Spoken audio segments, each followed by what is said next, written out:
Hi అండి. అందరికీ నమస్కారం. శివానుగ్రహం ఉండాలంటే ఈ కథ తప్పక వినాల్సిందే. ఈ కథ విన్నారంటే మీకు ఉన్న బాధలన్నీ తొలగిపోతాయి. ఆ శివుడి దయ మీ మీద కలుగుతుంది.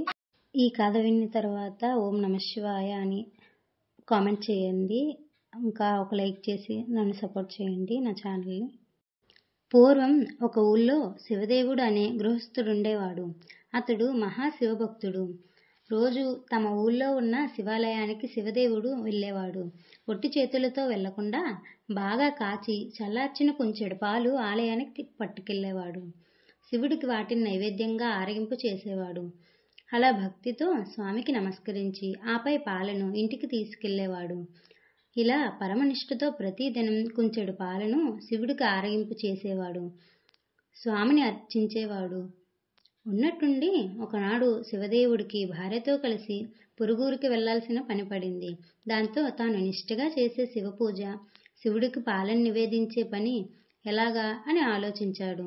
ఇంట్లో అందరికన్నా చిన్నదైన కూతుర్ని దగ్గరికి పిలిచాడు. పాపా, మేము ఊరికి వెళ్తున్నాం. ఊరు నుండి తిరిగి వచ్చేదాకా ఇంటి దగ్గరనే జాగ్రత్తగా ఉండు. ఇంకో ముఖ్యమైన పని అదేంటంటే మనం రోజు శివాలయంలో శివునికి పాలను ఆరగింపు చేసేవాళ్ళం. ఆ పని కూడా నువ్వు చేయాలి అని జాగ్రత్తగా కాచి చల్లార్చిన మంచి గోవు పాలను కుంచెడు కొలిచి పాత్రలో పోసుకొని గుడికి వెళ్ళాలి. అక్కడ స్వామికి ఆ పాలను అర్పించాలి. వెళ్తావు కదూ? ఇది మన నియమం తల్లి. వ్యర్థం కానివ్వకు. ఆటలని పాటలని అటూ ఇటూ పరిగెత్తకుండా, సావాస కత్తెలతో ఊరంతా తిరగకుండా ఇంటి పట్టునే ఉండి చెప్పిన పని చేయమ్మా, మర్చిపోవు కదూ, మా బంగారం కదూ అని గడ్డం పట్టుకొని బ్రతిమలాడి మరీ చెప్పాడు. అలా గుడికి వెళ్లే పని పాపకు అప్పగించాడు శివదేవుడు. పాప సరేనంది. శివదేవుడు భార్యతో కలిసి పొరుగురు వెళ్ళాడు.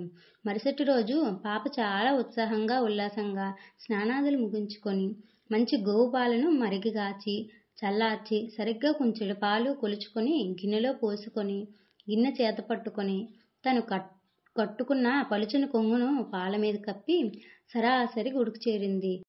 గర్భాలయంలో కొలువై ఉన్న శివలింగమూర్తి ఎదుట పాలగిన్నెను ఉంచి రెండు చేతులెత్తి స్వామికి మొక్కింది. పాలవైపు చేతులు చూపిస్తూ, శివయ్య, ఇవిగో పాలు నీకోసమే తెచ్చాను, ఆరగించవయ్యా అని శివుడికేసి చూసి చెప్పింది. ఎదురుగా నిలబడితే ఎలా తాగుతాడు అని కాస్త పక్కకు జరిగి చాటుకు నిలబడింది. కాసేపు అయ్యాక వచ్చి ఆ గిన్నెలో చూసింది.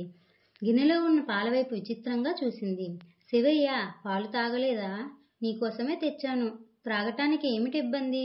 పాలు అలాగే ఉన్నాయి, తాగవా? త్రాగు త్రాగు అంటూ శివుడికేసి చూసి పురమాయించింది. శివుడు తాగలేదు. చిన్నపిల్ల కదా, ఆ పాపకు చింత మొదలైంది. అమ్మా నాన్నలు చెప్పి వెళ్ళారు. వాళ్ళు చెప్పినట్లు నేను చేశాను. ఎక్కడో ఏం లోపం జరిగిందో. శివుడేమో ఈ పాలు త్రాగడం లేదు.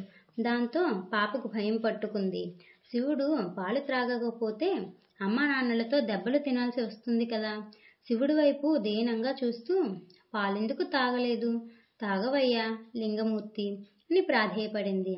పాలు సరిగ్గా కాచలేదా? రుచిగా లేవా? సద్దిపాలు అనుకున్నావా? పొద్దెక్కిందనా లేక పొగవాసన వస్తుందా? నీళ్లు కలిపాననా? ఆవు పాలు కాదనా? పోనీ ఆకలిగా లేదా? నేనేమైనా వీటి మీద మనసు పెట్టుకున్నాననా? ఏ చిన్నపిల్ల తెస్తే నేను తాగాలా అని కోపంగా ఉందా? ఎందుకు తాగవయ్యా అంటూ నిలదీయడం మొదలుపెట్టింది. పరమశివ, పసిపాపను చేసి ఏమిటి ఈ సతాయింపు? ఆకలిగా లేదా? పోనీ అదేనా నోరు తెరిచి చెప్పాలి కదా. పోతే పోనీ ఒక్క గుటకన్నా తాగితే నేను తృప్తి చెందుతాను కదా అంటూ పాప పరమశివుడిని బ్రతిమాలుతుంది. నువ్వు పాలు త్రాగలేదంటే మా అమ్మా నాన్నలు నన్ను కొడతారు. అలా కొట్టిస్తావా? నా మీద ప్రేమతోనైనా త్రాగవా? నిజంగా నువ్వు మనసులో ఏదో పెట్టుకొని ఇలా సాధిస్తున్నావు. ఇవి కాక ఇంకా ఏమైనా కావాలా? అడుగు, నిమిషంలో తీసుకొస్తా. కానీ త్రాగకుండా మాత్రం నన్ను ఏడిపించకు లింగమూర్తి. మఠంలో పాయసం తింటావా? వీరభద్రుడి జాతరకు నిన్ను పంపిస్తాగా. మా నాయన కదూ, మా శివయ్య కదూ, తాగవయ్యా అంటూ అన్నం తినకుండా మారం చేసే వాళ్ళ తమ్ముణ్ణి వాళ్ళమ్మ ఎలా బుజ్జగిస్తుందో గుర్తు చేసుకుంటూ బ్రతిమాలుతుంది, ఏడుస్తుంది. ఆ పరమేశ్వరుడు పాప అమాయకత్వానికి నవ్వుకున్నాడు, కానీ పలకలేదు.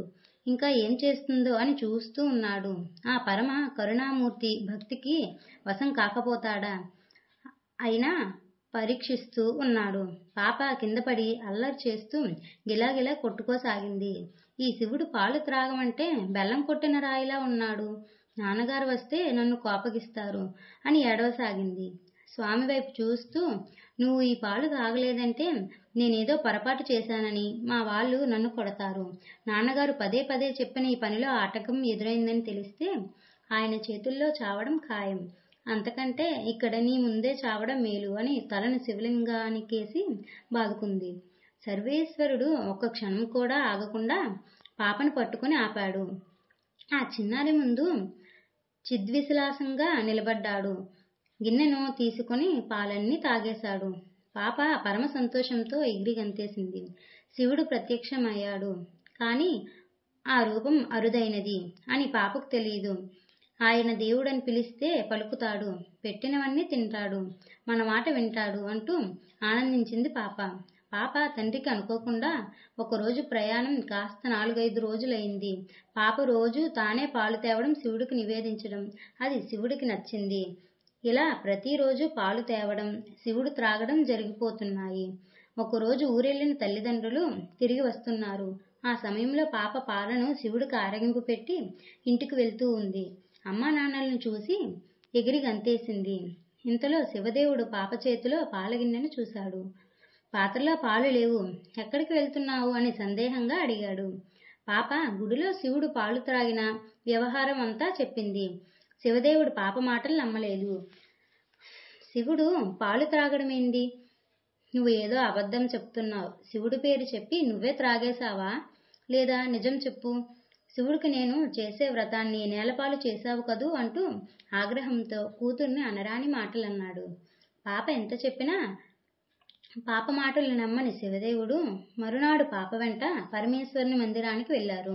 రోజులాగే పాప పాలను శివుని ముందు ఉంచింది. లింగమూర్తి ఆరగించవయ్యా అని పిలిచింది.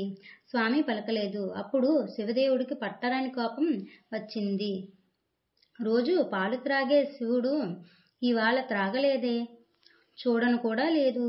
కన్న తండ్రినే అబద్ధపు మాటలతో మోసం చేస్తావా? ఇన్ని కథలు చెప్పి మోసం చేశావే పాపిష్టిదానా! ఎంత శివద్రోహం చేశావే! శివుడికి తెచ్చిన పాలను నీ పొట్టలో పోసుకున్నావా? ఉండు, నీ పని చెప్పుతా. ఎంత నాటకం ఆడావే! నిన్ను ఊరికే వదిలిపెట్టను, నీ పొట్ట చీలుస్తా అంటూ ఆక్రోశంతో పాప మీదకు ఉరిగాడు ఆ తండ్రి. పాప భయంతో వణికిపోయింది. ఎటు వెళ్లాలో తెలియక గట్టిగా ఏడుస్తూ ఆ లింగా, ఆ లింగా అంటూ లింగస్వరూపాన్ని గట్టిగా పట్టుకుంది. ఇదిగో నేనున్నాను అంటూ భయపడకు. అత్యంత దయతో మహాలింగమూర్తి పాప మీద వాత్సల్యంతో తన వక్షస్థలాన్ని తెరిచాడు. పాప అందులోకి చొరబడింది. ఆ దృశ్యాన్ని చూసి తండ్రి ఆశ్చర్యపోయాడు. అప్పటికి విషయం అర్థమైన తండ్రికి పాపను దగ్గరికి తీసుకుందాం అనుకునేసరికి అప్పటికి పాప శివుడిలో ఐక్యమైపోయింది. వెంటనే ఆ దివ్యలింగం, ఆ పాప మాయమైపోయింది. ఎంతో నిశ్చలమైనది ఆ పాప భక్తి, అమాయకత్వం. అదే శివుడికి ఇష్టమైనది. అందుకే తండ్రిని కాదని బిడ్డకు దర్శనమిచ్చారు.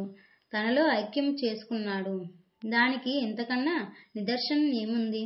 ఆనాటి నుండి ఆ పాప గోడగూచి అనే పేరుతో స్తుతించబడింది.